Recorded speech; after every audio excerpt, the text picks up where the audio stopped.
Okay, great. All right, well, welcome everybody. Welcome to our October call. I particularly want to welcome those of you who are new to Citizens Climate Lobby, and in particular, I want to welcome the chapters that either started or restarted since last month's call. That includes Beaumont, Texas, Tri-Valley, California, Michigan, University of Michigan, Oshkosh, Wisconsin, St. Andrews, Delaware, Chesterton, Maryland, Florence, Alabama, and of course, Lahore, Pakistan. So if you're on from Pakistan, thank you for being up this time of day and for being on the call, and it's great to have a chapter there. What's going to be happening in just a moment, I'm going to be introducing our guest. We couldn't be more delighted than to have David Jolly, former Republican congressman from Florida. Mr. Jolly was one of the original members of the Climate Solutions Caucus, and he was also one of the first people to sign on to what we now call the Republican Resolution. At the time that it was first introduced, we called it the Gibson Resolution. And Mr. Jolly is pretty familiar with the organization. He's spoken at our conferences, but there's just one thing I want you to know about the people you're talking to today. I don't think you'll ever talk to anybody who will be actually in action making more things happen than the people you're talking to today. So I just want to give you a few stats of the things they've just done so far in the first 3 quarters of this year. So far, just in the first 3 quarters of this year, they have met 852 times with members of Congress. They've had 27 editorial board meetings. They've published 2,349 letters to the editor and 341 op-eds. And then they're also willing to jump in when something needs to happen elsewhere. So we won't work primarily on a federal basis, but Washington State has a carbon tax in play. A lot of organizations are asking their membership to help. 20% of all of the phone calls that have happened in Washington State have been done by the people that are on this call. And a lot of those are people who aren't even in Washington State. They're just jumping in there trying to make something happen. So what'll happen is we'll unmute Mr. Jolly's line in just a moment. We changed the format this month. Usually we ask our speaker to make a 10 or 12-minute opening statement and then take questions, but we wanted to get to as many questions as possible given the breadth of Mr. Jolly's experience. I heard some of you, as we were welcoming everybody, say that you've seen David on TV quite a few times. And if you notice, if you ever see him on the talk shows or the political talk shows, he's always the most thoughtful person in the room. He's always the person who's looking from the broadest point of view, and that's why we wanted to get as much Q&A as possible.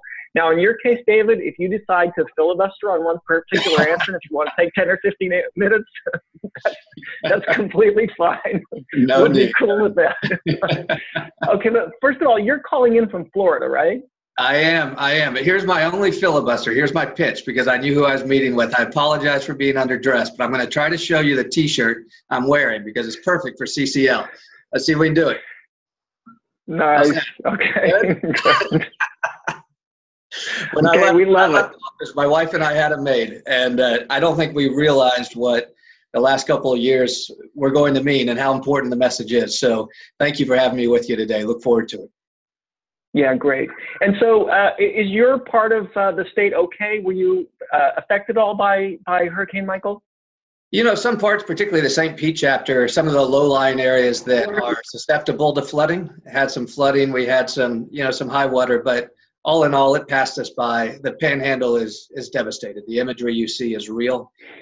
For those who don't know Florida well, it's one of the less populated parts of the state, which from a national perspective, I suppose is good, but if you are in the eye of that storm, those words bring little comfort. There is a lot of recovery, and still, lives hang in the balance right now. And so we've got a lot of work to do down here. Yep. Okay. Thank you. So a lot of questions came in, and one of the things that's been asked by a lot of people is your view on what's going to happen with the midterms in the House and the Senate. So if you could tell us how you think that will go, and what are the, I mean, obviously we're all guessing, right? Right. And what do you think is in play in determining how you think things will go?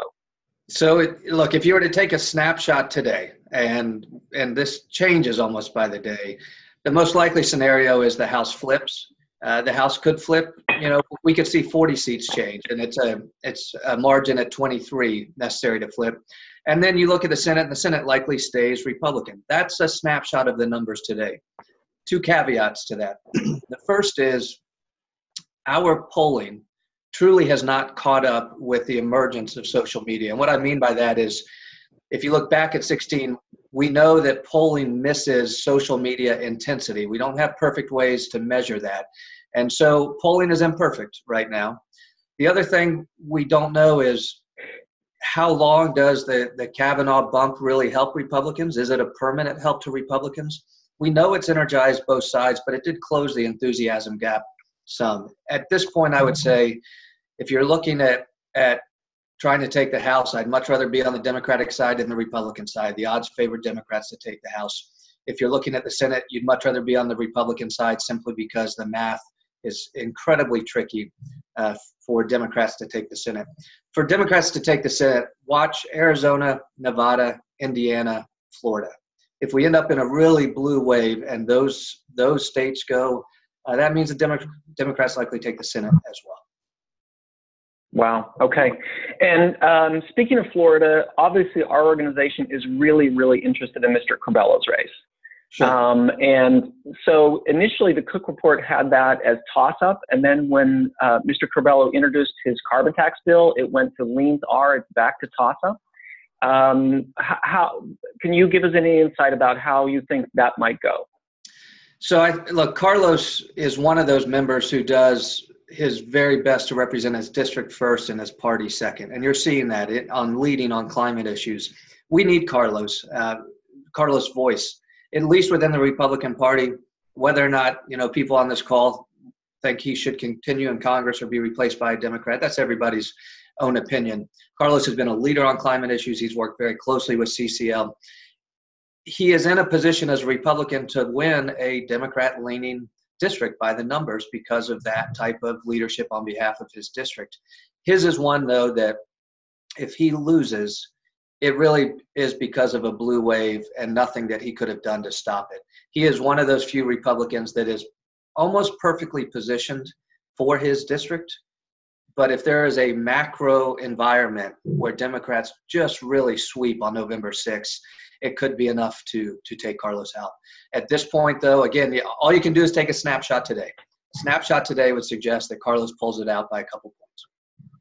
Wow. Yeah, I think that the vast majority of people on this call are pulling really hard for Mr. Corbello. And I certainly have a lot of NGOs who are wringing their hands saying, they're not thinking of it as a blue wave, but what if somebody who has a carbon pricing bill and a Republican and loses, and then everybody wants to throw in the Bob Inglis story?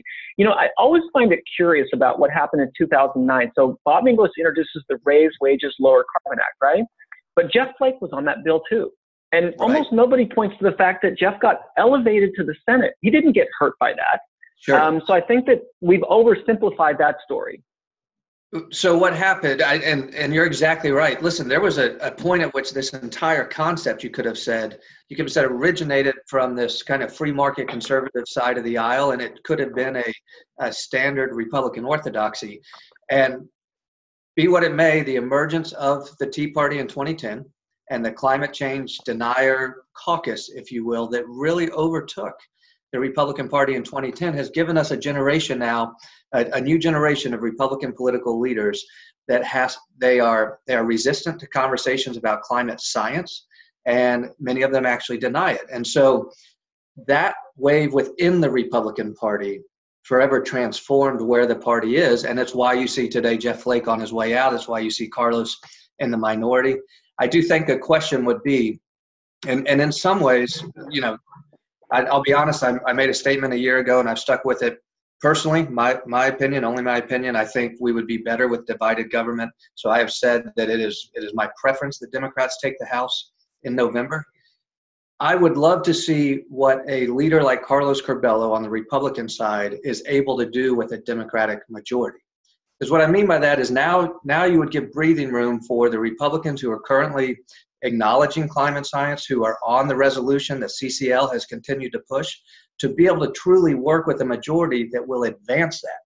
Right? The challenge for Carlos and the caucus right now is Republican leadership won't move legislation that understands and acknowledges and responds to climate science.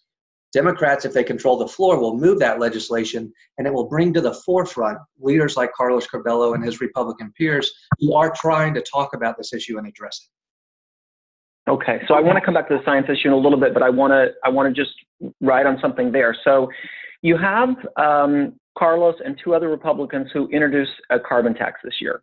So I know he prefers to call it an infrastructure bill, but it's funded by a carbon tax, right? And you have six Republicans for the first time ever who voted against the Scalise resolution. And other people who voted present or didn't show up to vote. And we heard a lot of grumbling on the Hill about how strong-armed a lot of people felt about that vote from leadership.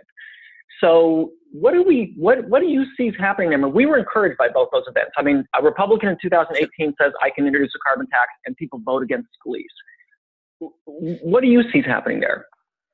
So, look, this is an area where, and one of the things I've always respected and admired about CCL is the willingness to engage in outreach, work with Republican legislators, understand kind of where they may be coming from the right side of the ideological spectrum.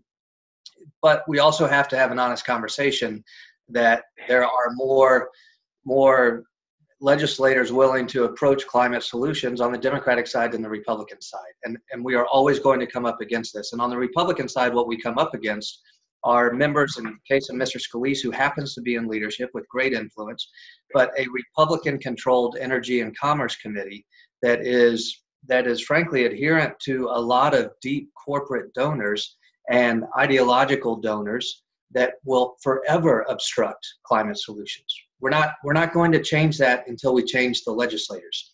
And that doesn't mean it has to be a switch over to the Democratic Party. It may mean that we eventually in the long game have somebody like Carlos get to a seat at the leadership table where he can begin to influence leadership decisions. But look, if you take Scalise, I mean, it's straight out of a movie, right? You've got a guy from Louisiana who is going to be a pro-oil, pro-energy guy. He is supported financially by that industry. He is never going to really want to find a solution on climate because it's simply not going to fit the orthodoxy with which he's emerged into leadership. That is where it is fair to make assessments about our individual legislators and whether we believe that they deserve to continue to serve in that role. Okay. Well, so there's a lot of big news from our perspective this week. You had the Nobel Prize awarded to Mr. Nordhaus, Mr. Romer, Mr. Nordhaus being the first economist I was ever aware of writing about this from an economic perspective. And then you had the IPCC report come out.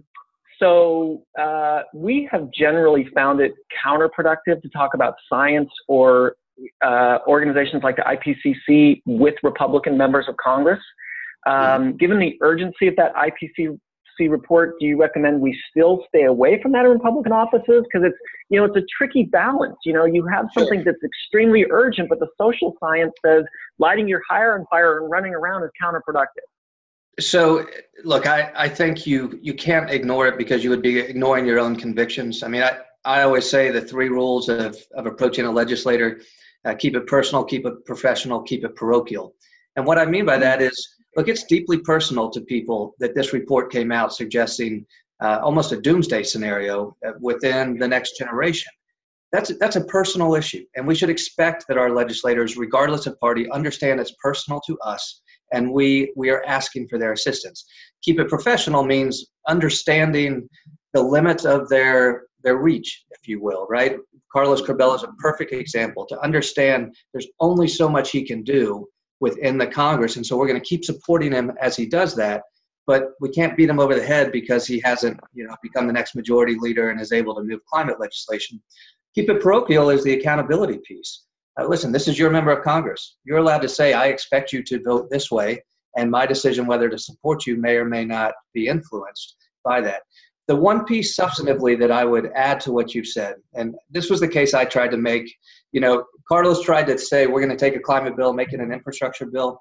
I took a little different approach that I think also resonated with many people on my side of the aisle, which was the ability, if we invest in climate solutions, to dramatically transform industries and to dramatically relay savings to families and households. And what I mean by that, solar is a perfect example of a renewable energy with a very small footprint that if you talk to businesses, the reason they decided to finally start adopting it was the return on investment now was within a window that made sense to them.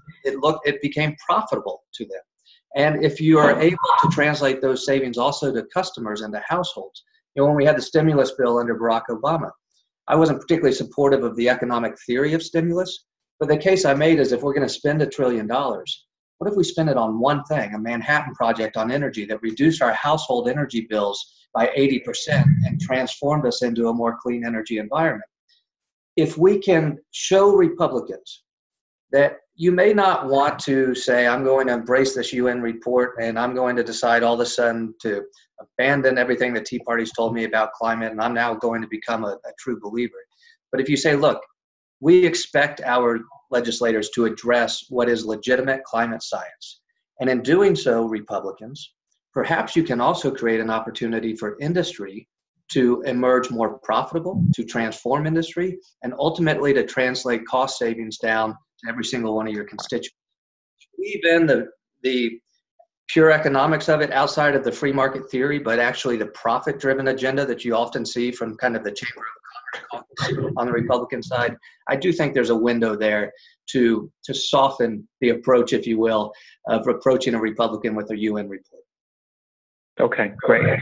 Ricky, I'm going to ask you to monitor the questions in the chat. We'll just start with one of them that's there already. There was a question about asking you to comment on the Exxon donating $1 million towards the Climate Leadership Council proposal. Now, their proposal is quite different from ours. Ours starts at $15 a ton and ramps up faster. We get to $100 a ton a lot faster than they do. But they do start at a higher price of $40 a ton, and then they have a specific regulatory rollback of the Clean Power Plan, and then there's also some tort reform where you couldn't sue oil companies for what happened in the past. So there's a big difference between what we're proposing and what they're proposing. But nevertheless, Exxon committing $1 million to something related to climate, I think has to get a lot of people's attention. It does. Listen, I'd say beware of intentions, beware of motives.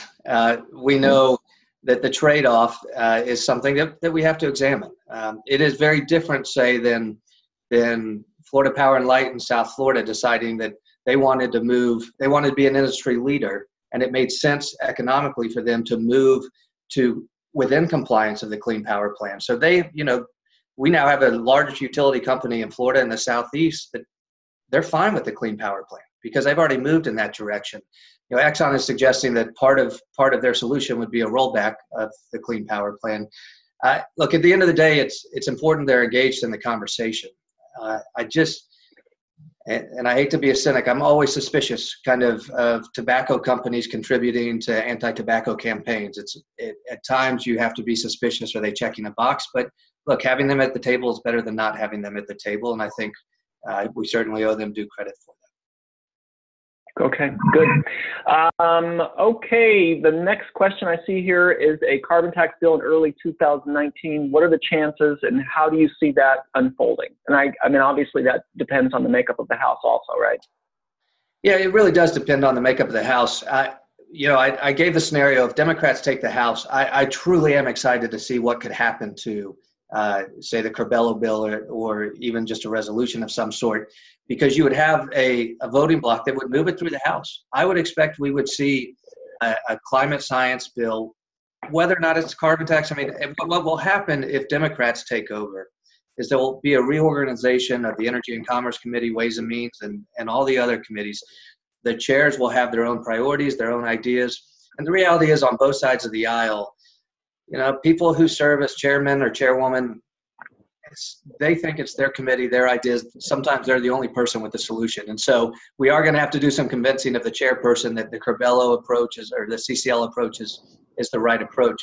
I would be very optimistic if Democrats take over. We will see climate science legislation move, and carbon tax very possibly could be a part of that.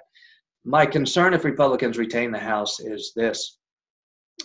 The one scenario we're pretty certain of, I can't see any other scenario but this, is the Republican conference in the House, whether they take the majority or end up in the minority, is going to be more hardline, more Trump-like, not less.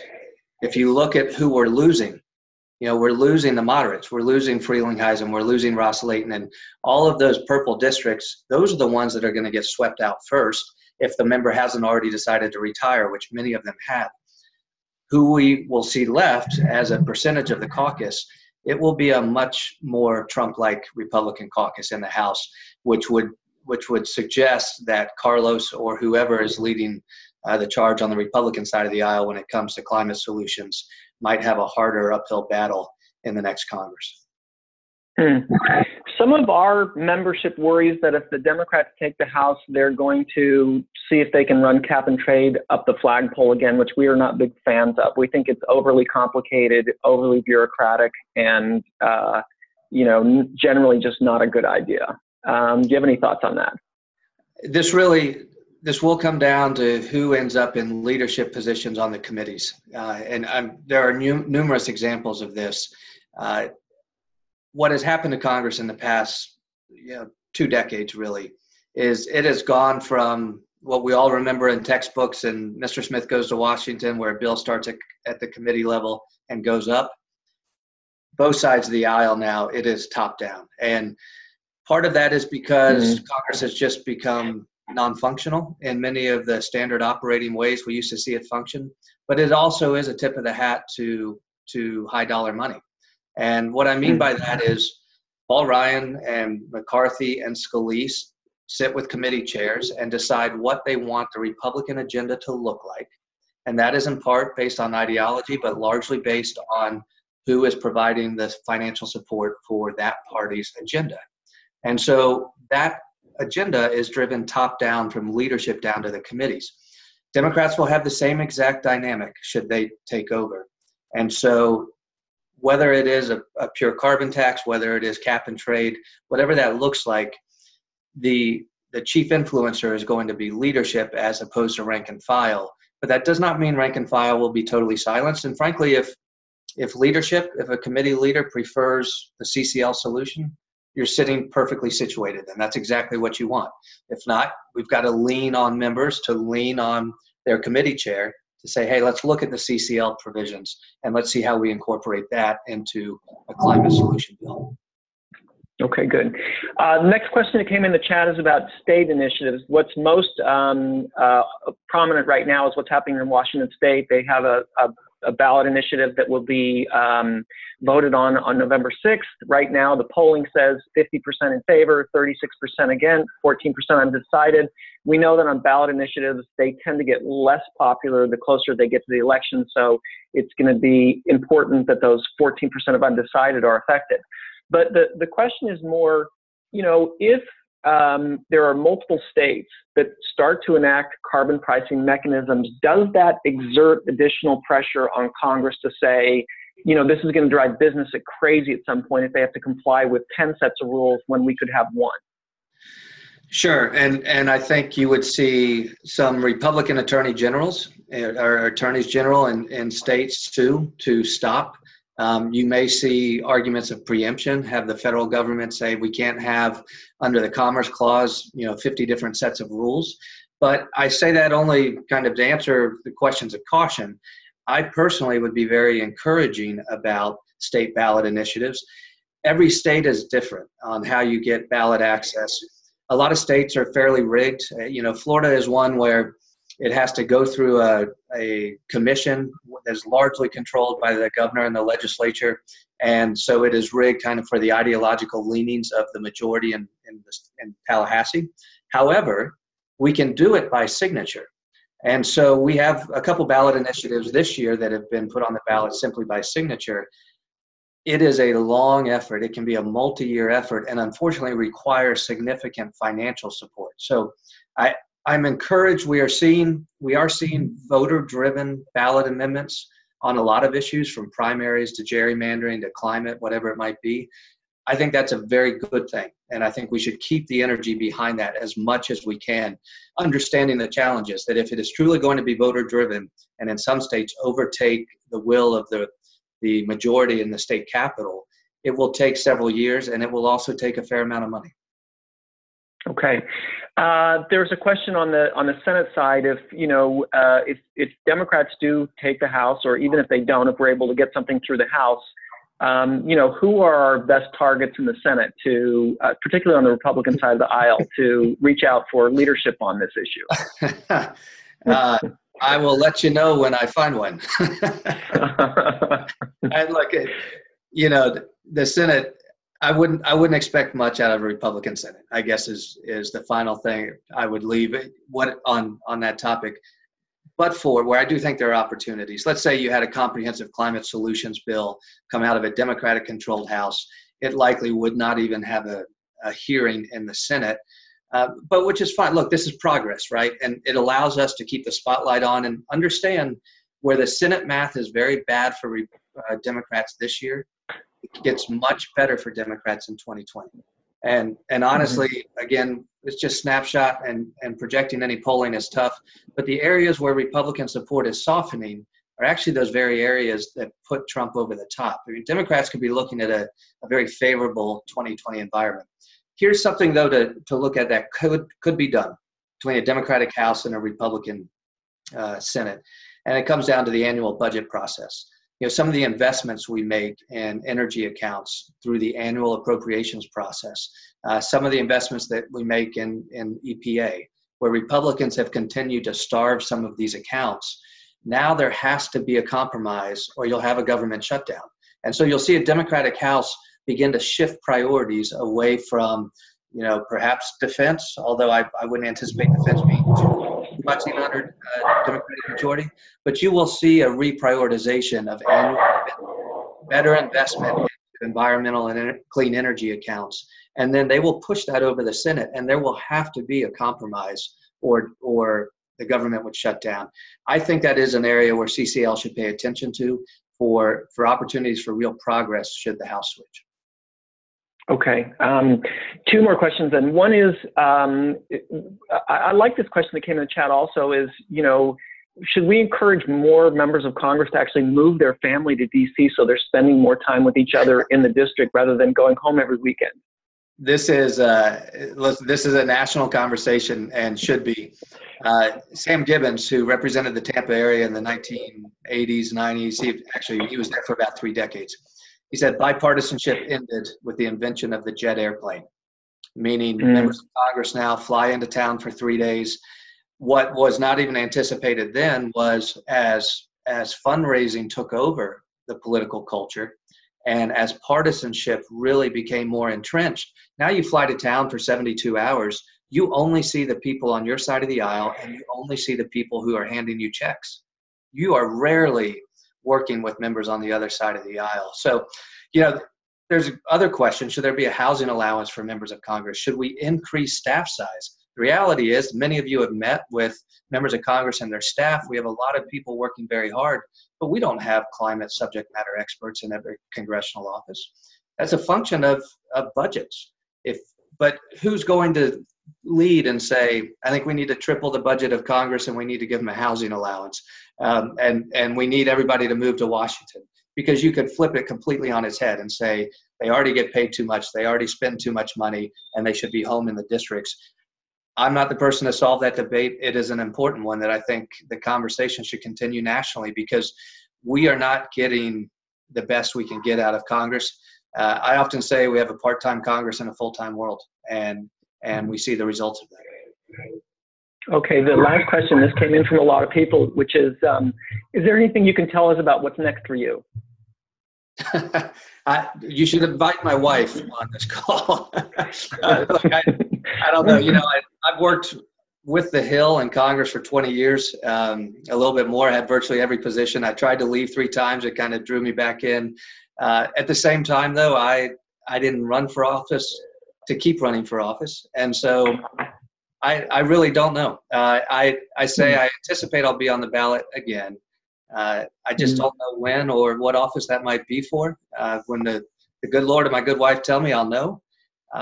I recently did leave the Republican Party. I've now registered as a no party affiliate, an independent. It was the right decision at the right time for my wife and I. We're expecting our first child.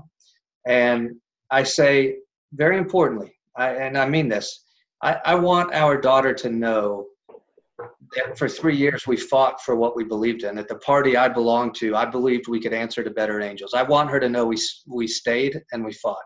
But I also want her to know that at times there are fights that wiser men and women walk away from. And so for now, I'm a political independent. In most states, including Florida, you don't really have ballot access as an independent. A donor base is very tricky as an independent. So I don't know what the future holds for me politically. I expect to be very involved in the 2020 presidential race. I know that, but beyond that, we'll see. We'll see. Okay. Well, thank you so much. This has been fantastic.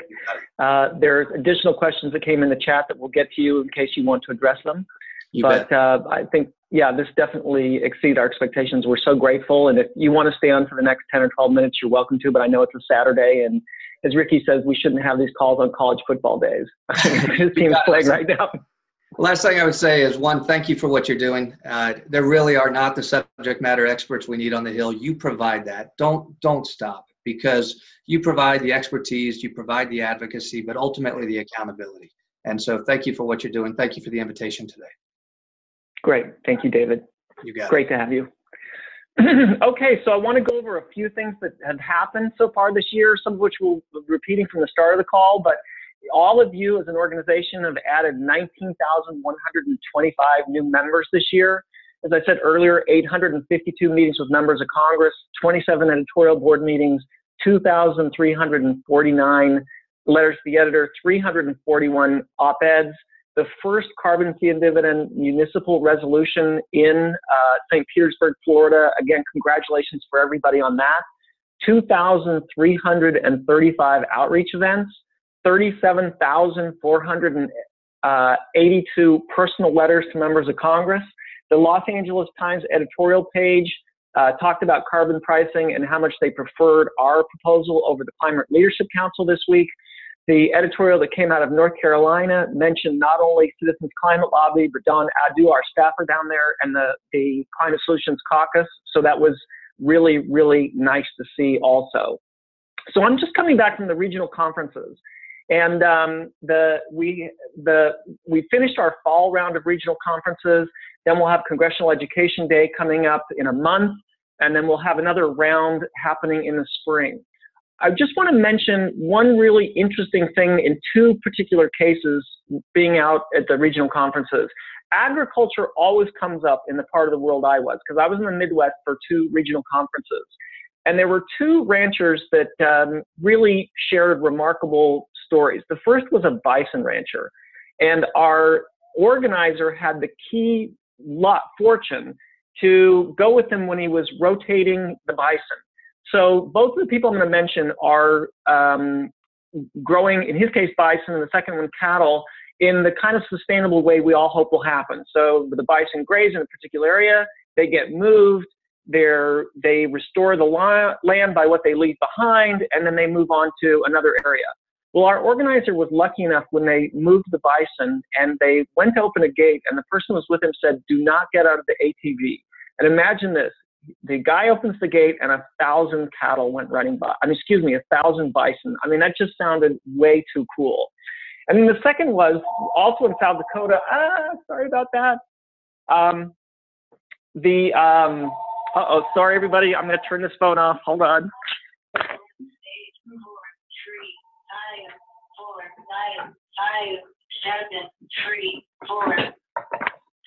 Sorry about that, everybody. Exactly what you plan to plan for and then don't. So the second one was a cattle rancher, and he wasn't like the person driving up in his old VW bus. This was the standard cowboy hat, tall, big pickup truck, also grazing his cattle with sustainable practices. Here's what I thought was so dramatic about what he said. 2 years ago, his energy costs for moving hay in and manure out of his ranch were $12,000 a year.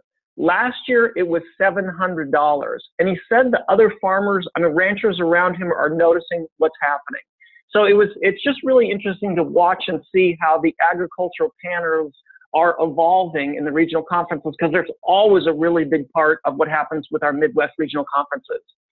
Okay, I want to talk about Congressional Education Day that's coming up in a month for just a moment.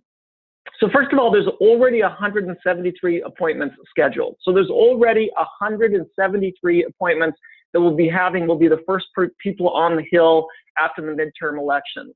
Danny Richter has finished reviewing all the meeting notes, and on November 1st, we'll be showing you some of the results of that. And some of it's really, really interesting. So for instance, of the meetings we had in June, 23% of those meetings were face-to-face in the Senate. 23% of Senate meetings were face-to-face. If you take our committees of jurisdiction in both the House and the Senate, so for instance, Ways and Means in the House, Senate Finance in the Senate, 21% of committees of jurisdiction were face-to-face with members of the House or Senate. So that was also really important. One of the things that's become obvious in the analysis this year is which issues are not just important to Congress, but which are predominantly Republican and which are predominantly Democratic issues. So that'll be an important part of our briefing. And then one of the things that Danny does, I know this is a little bit tricky and subjective, but he attempts every year to measure the tone of the meetings. So just in Republican offices, are they engaged? Are they asking interesting questions? Are they anyway and dismissive? When we started doing this analysis, it was a 3-to-1 ratio of 3 what we call good meetings to bad. The next year it went 6-to-1. The following year it went 10-to-1. Last year it went 20-to-1, and Danny figured that that was the plateau. 20-to-1 ratio probably wasn't going to jump up from there.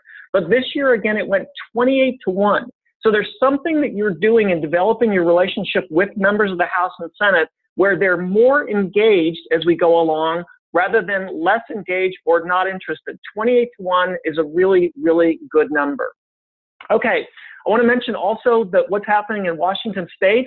So in addition to many of you making calls for support, Bill Gates lended his name as an endorsement this week, which I'm hoping has an effect. Again, the polling says 50% for, 36% against, 14%.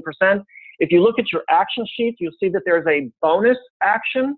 And the bonus action is you could actually call in to make some of the phone calls or set up a calling party for Washington State.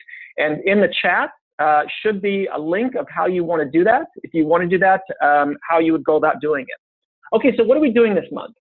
In Canada, we've got our conference and our lobby day on Parliament Hill. So everything's really focused around having a successful event with Congress with Parliament on Parliament Hill. In the US, a lot of you just called in regarding the IPCC report, and the number of calls was fantastic. We had 45% more calls for the IPCC report than we did for the Scalise resolution. So thank you for everybody who called already. But we are going to have another call-in day in support of Congressional Education Day. So we'll be asking you to call the Friday before. If you don't call on that specific day, please make sure you call in some other time. But we also want to, for the district staff, thank them. So, you might thank them by giving them cookies or flowers, or you might have a picture of all of you. One of the most rememberable moments for me on the Hill was in former Senator McCain's office. I'm talking to the receptionist, waiting for the meeting to start. I asked how it's going. She said, "I'm not completely cynical yet. I've only been here for a year." So I paused for a second and I said, "Really?" And she said, "I wish every American had to answer our phones for just 1 hour." I just think we can do better than that. And I think that we should make a point, going through the election season is always hard. It's probably harder on them than it is for us. So if we can just show a little appreciation, I think that could go a long way. We're asking everybody to write letters to the editor. With the action sheet has information on how you do it with respect to the election, but certainly there's still a lot of news on the front page of your paper. And our communications director, Steve Valk, is always letting us know that the most likely way that you get published is by referencing something that the paper has said as news. Okay, next month I will be calling in from the Omni Hotel where we have Congressional Education Day, so I will actually be in Washington, D.C. for the November call. Our guest is Anthony Leiserowitz. We wanted someone who we thought could make the greatest sense out of the election, and that will be a few days after the election, so he will be our guest speaker for Saturday, November the 10th, I believe. Last thing I want to do is I want to read you a few lines from an op-ed that appeared in the New York Times last Sunday. The title of this op-ed, written by Auden Schindler and Andrew Jones, is "Stopping Climate Change is Hopeless, Let's Do It." I just think that they get at some things, and they almost are bringing more joy to this op-ed than it seems like anybody should have permission to in this day and age. Anyway, they say solving climate change is going to be harder and more improbable than winning World War II, achieving civil rights, defeating bacterial infection, and sending a man to the moon all together. The good news is we're perfect for the job. If the human species specializes in one thing, it's taking on the impossible. We are constitutionally equipped to understand this situation. We are, after all, mortal. And so our very existence is a fight against inevitable demise.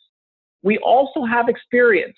The wicked challenges we faced through the ages have often seemed seemingly insurmountable. The Black Death killed off at least a third of Europe in its time. World War II claimed 50 million lives. We won those battles, sort of, they say. We spent our time as Homo sapiens fighting what J.R.R. Tolkien called the long defeat. And then they quote a journalist, I.F. Stone, who said to explain, the only kinds of fights worth fighting are those you're going to lose, because somebody has to fight them and lose and lose and lose until someday somebody who believes as you do wins, he said. You mustn't feel like a martyr. You've got to enjoy it. Or as Camus put it, one must imagine Sisyphus happy. I love that line. They conclude with this. This work would endow our lives with some of the oldest and most numerous aspirations of humankind: leading a good life, treating our neighbors well, imbuing our short existence with timeless ideas like grace, dignity, respect, tolerance, and love. The climate struggle embodies the essence of what it means to be human, which is what we strive for, the divine. Perhaps the rewards of solving climate change are so compelling, so nurturing, and so natural a piece of, and so nurturing and so natural a piece of the human soul that we can't help but do it. So that's again from Stopping Climate Change is Hopeless, Let's Do It, in the New York Times from last Sunday, if you want to read the whole piece. All right, everybody, thanks for all you're doing. I read some of the data. It's remarkable what you do every month, and if we're counting up what's happened over the course of the year. Ricky, you go ahead and unmute everybody, and we can give David Jolly a big thank you shout out again. Thanks, everybody. Places where they basically say climate change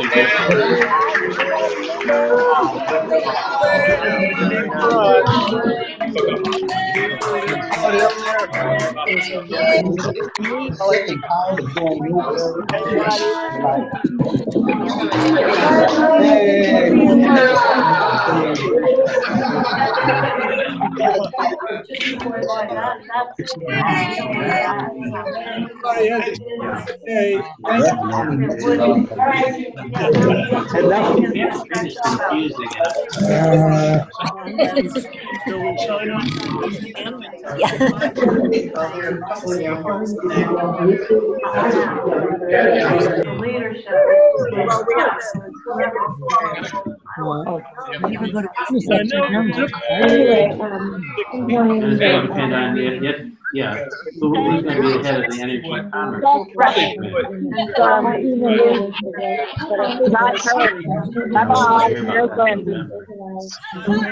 This will be after, we'll be there after, a week after the election, and we'll know. We don't know who the committee chairmen are. Yeah, we know that, but we'll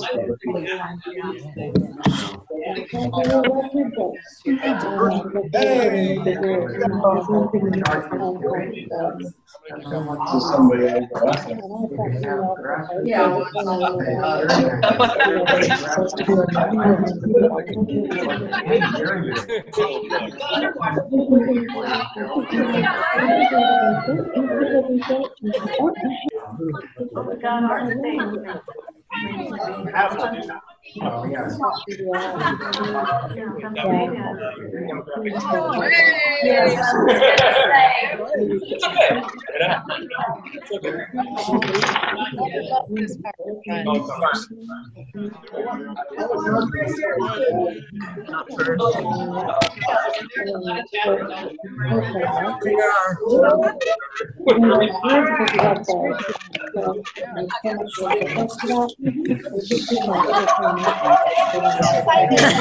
Hey, Oklahoma. Yay. First child? Okay. That's what I'm guessing.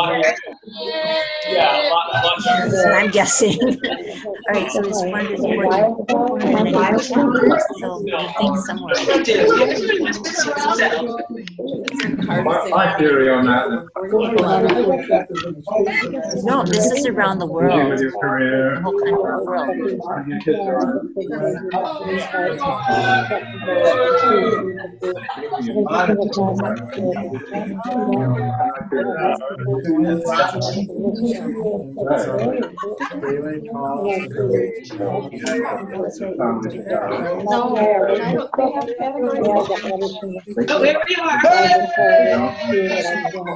I think that's part of it is.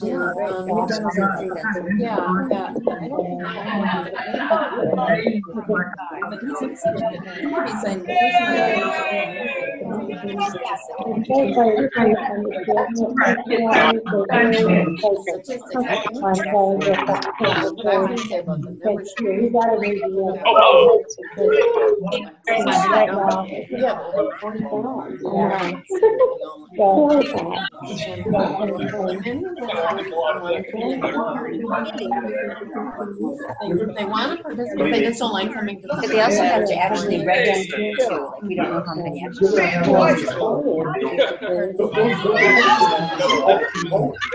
We got a neck brace on. Well, I think we're,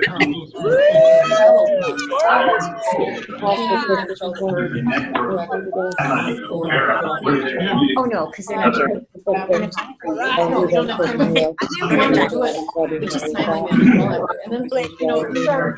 So they said,